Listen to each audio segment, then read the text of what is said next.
Hello delightful people, how are you all today?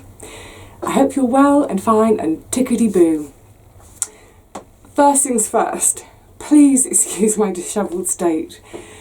I have been digging for 3 hours. I'm just looking at my hand, I've got my lovely little row of blisters. It's not really, well, calluses. In this blazing heat. Am I mad? Not quite. There's method in my madness. So, we'll go in the garden in a minute. That bed number 2, which will be my vine bed, so for tomatoes, the horizontal squash, chilies, not chilies, real chilies, peppers and cucumbers. It's always the last bed I prepare because it's the last bed that I plant up, usually around about the beginning of June. Now, we all know we've had a bit of a funny year this year. So in March, obviously we had the snow and then the frost and then the ground was sopping wet. Since then we've had very little rain, and because all the other beds have been a priority in terms of getting them ready for either direct sowing or planting, they've all been gradually worked over the last sort of 4 to 6 weeks. Meanwhile, bed number 2 has been baking harder and harder and harder in the sun. And I kept thinking, please let us have some rain, come on, we need some rain. Thing is, we are due, fingers crossed, we're due rain all day tomorrow and tomorrow night. So the reason I'm being mad and digging in this heat today is just to try and break up the ground a little bit so the rain can get in and give it a good soaking, and then the next day I can come back, tickle it over, we'll see, but basically break it down a bit more, get some compost dug in because it's where the pumpkins, the winter squash, are going to go. And as I've been doing it this morning, it really is like some sort of hell. This is my idea of hell. If there is a hell, and that's why I end up, please God don't let me end up down there, this is my idea of what it will be. Whacking great clods of concrete all day in the baking sun. Anyway, I'm getting there. I think I've got about another hour to do. What's been nice is where I'm digging, I've turned my back on the sun, and where I'm looking is at bed number 3, which I'll show you in a minute, because it's kind of finished and ready for planting and sowing now, finally. And it was funny because I was thinking about this yesterday when I was finishing it, about how these are the biggest changes on the plot this year, with having the bean arches over the paths, having the teepees to try and grow the squash up and underplanting it, the herb bed is getting going. Now, you know, maybe I could have done these things a bit sooner, maybe last year or the year before, but the thing for me with the garden has always been absolute number 1 priority is it has to be productive and practical before anything else, miles before anything else. So in terms of whether it's pretty or not, it's not been important. It has to be practical and productive. What I love about our gardens, I think possibly in back gardens more than allotment gardens, but even in allotment gardens, is they're so individual. You know, if I take a little walk around our site, they're so individual. And I love the fact that these gardens become an expression of the person who owns them. Of course, none of us own these gardens, we rent them. But they're a lovely kind of expression of those individuals. And I think for me, over the last year, since sort of getting the shed built, I've kind of found my way with the veggies and sort of how much to grow and where to go and all that kind of thing. So now it feels like I'm actually finding time and space to let my creativity come out a bit more, if you like. And I think also since stopping work, there's less pressure in terms of I've only got time to put vegetables in the ground, I haven't got time for anything else, veg, and all the stress of work cluttering up the mind. I think the biggest thing over this last year has been freeing up that space and letting my creativity come out again. And this is kind of what I've been reflecting on in the last couple of days, of how there's all sorts of influences on my life, as there are on everybody's lives. And I was thinking, say, with the shed, I've always been fascinated by cabin building and the idea of building one's own home. And I don't just mean like a lot of us I think would think of in North America, Canada, whatever, sort of cabin, wilderness cabins, that sort of thing. Not necessarily wilderness, but just the idea of building myself a very simple wooden cabin to live in. This has been going on in my head for years and years and years. So I think when you look at the shed, you can see that that's kind of really influenced me. So this shed, again, it's very practical, you know, space for tools, pots, seeds, all that kind of stuff. But it's also a little bit of a home. So I've got my bed, I've got my stove in the corner, I've got my bucket to wee in. So yeah, that's definitely influenced the shed. And walking around the garden the other day, when I'd finished yesterday, I suddenly thought, oh, you can kind of see that I was an art student once upon a time, not because it's beautiful and artistic, but just the various little influences. So I thought it'd be quite fun today to have a little look in the garden, see what I've been up to in the last few days, which I haven't been filming because I've just been really blinkered, trying to get on top of things because I've got a lot going on elsewhere. So time's been precious, haven't had time to film, but yeah, come on, let's pop down the garden and I'll show you what I'm talking about. Oh, just to say as well, you know where I've got the fence and the kind of the little window in it. I was thinking about this as well, and I was thinking, Vivi, you've basically built a bit of a theatre set, haven't you? You know, it's like a fake wall with a fake window in it. So one of these days I'm going to have to get on the deck and do a little bit of a song and dance routine for you guys. Maybe a bit from Guys and Dolls, I don't know. Oh, I do like a bit of Guys and Dolls. Anyway, let's pop in the garden and then I want to talk about this soil situation. We're suddenly rather blustery out here, so I hope the sound's going to be okay. But look, the rose is in full leaf again, with myriad buds coming. A little bit late this year, about 3 or 4 weeks late, but they're coming. So, bed number 3. Ta-da! So, first of all, a row of arches here, and on the other side. And it struck me that you might be able to tell that I've always been interested in architecture because, well, look at the top of the bean arches. That's a Norman church for you, isn't it? And then, if I can show you here, I don't know if you're going to be able to pick it up, but can you see now, I've got my flying buttresses as well on either side over there too. So here we have Norman arches and then medieval / Gothic flying buttresses. And also all the TPs are in now. Gosh, we're going to be into the sun, it's going to be very bright. Oh no, we're alright, aren't we? You can see. So they're chunky monkeys. What I'll do as well as, hopefully, is the squash clan, if they need, you know, a few more bits of support, I'll just lash some more little twigs and sticks and string across just to give them even more support. But I was joking the other day about it being a bit of an Andy Goldsworthy, and he is one of my really hugely favourite artists. Well, largely, I was about to say hugely again, largely because he works so much in and with nature.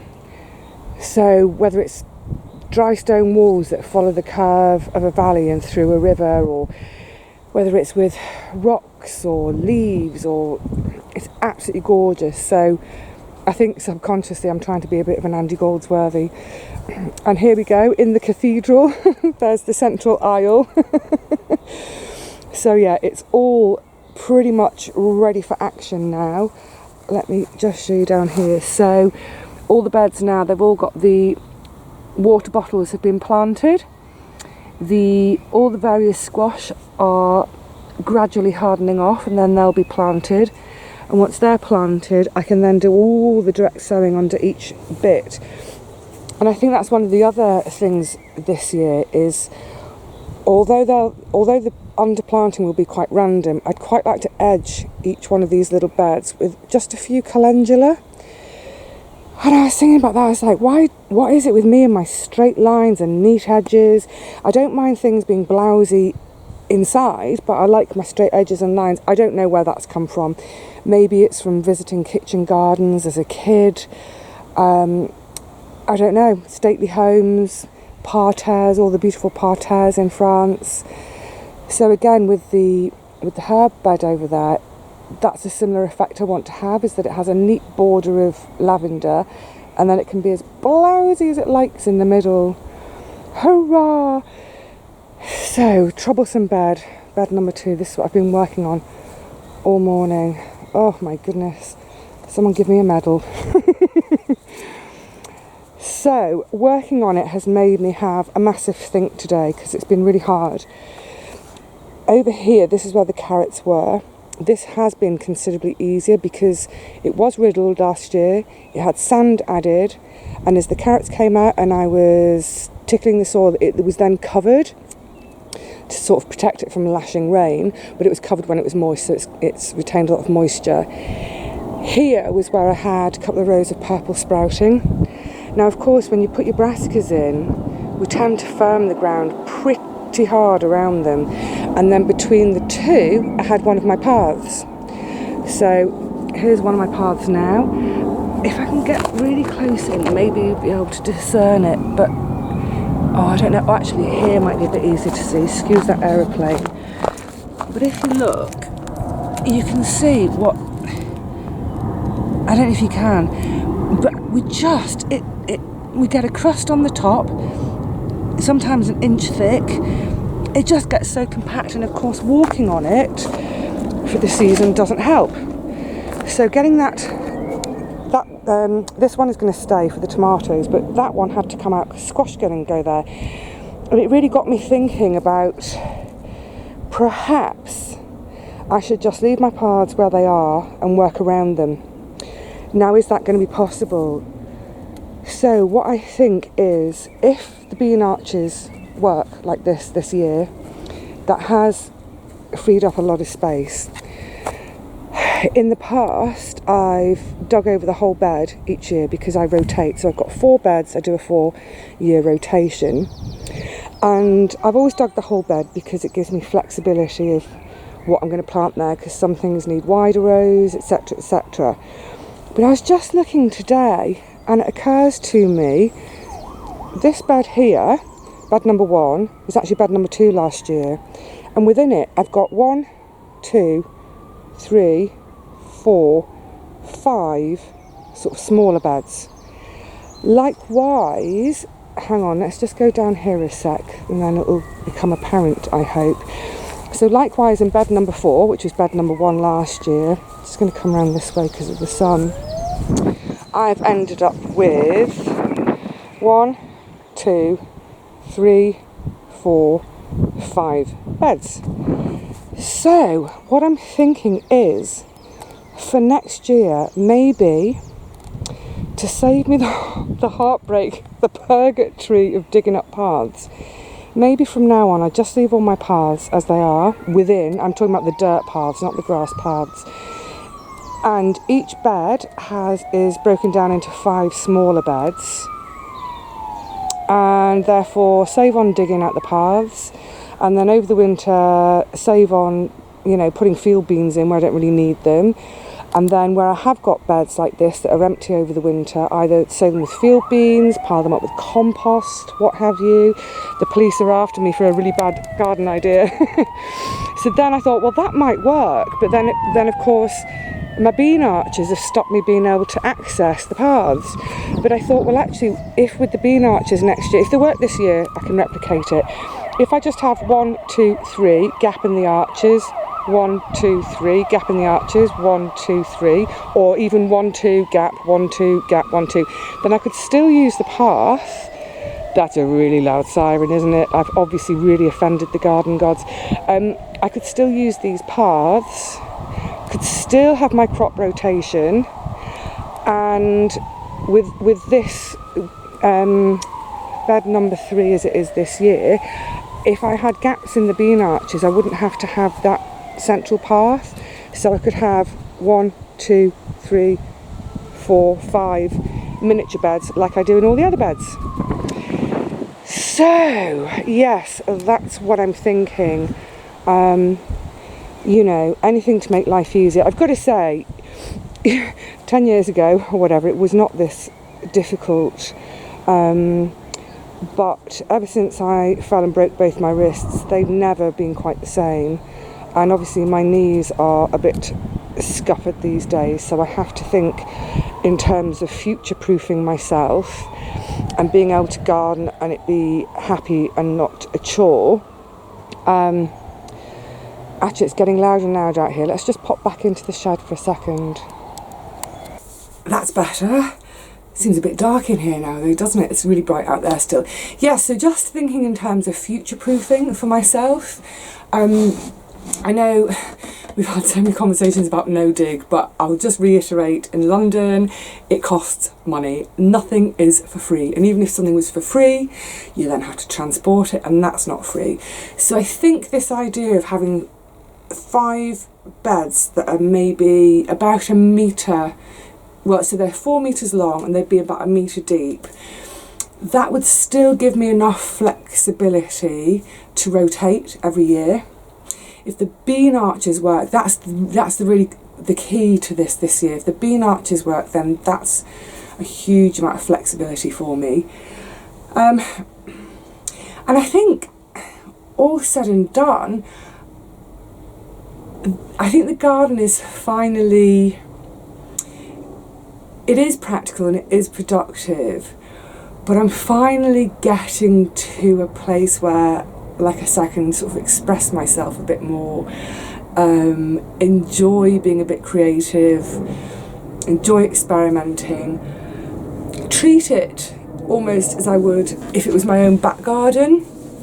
I don't have a back garden, I don't have any garden space at home at all, so I think, for instance, with the herb bed, that's massively about me wanting to have a little bit of a garden that's not just rows and rows of veggies.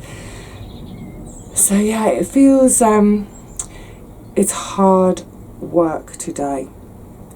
Actually, I just want to say something on that point as well, because I know there's quite a few of you. It's really dark in here, isn't it? Can you see me? I'm just looking at the screen, I can hardly see myself. I know there's quite a few of you who've got your first plot this year, and I know some of you have been worried about germination and those kind of things. Please don't. Things will happen. And this thing about hard work, I've mentioned it before, is, you know, for the most part, every day, every session in the garden is pure joy and pleasure. But every now and again, like today, it's pure misery and pain.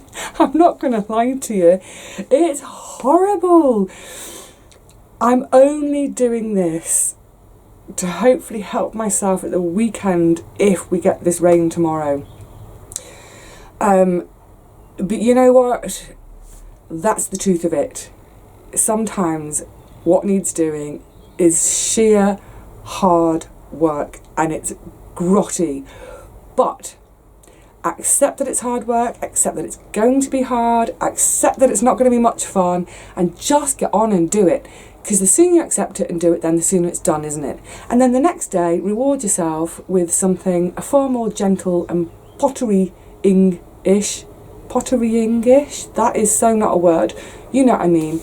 You know, treat yourself the next day to simply going to your garden and sitting in it. Have a sandwich, have a glass of wine, have a snooze, read a book. Have a really, really easy day just being there and enjoying the birds, etc., etc. But with the hard stuff, don't make excuses. I know some of us have reasons. Reasons and excuses are different. You know, some of you have got kids you're needing to tend to. Some of us have got elderly relatives we need to tend to. They're not excuses, they're reasons. Everything else, pretty much, it's an excuse. So shut up excusing yourself. Stop wasting energy on inventing excuses. Just get out there and do it. I need to get back to it.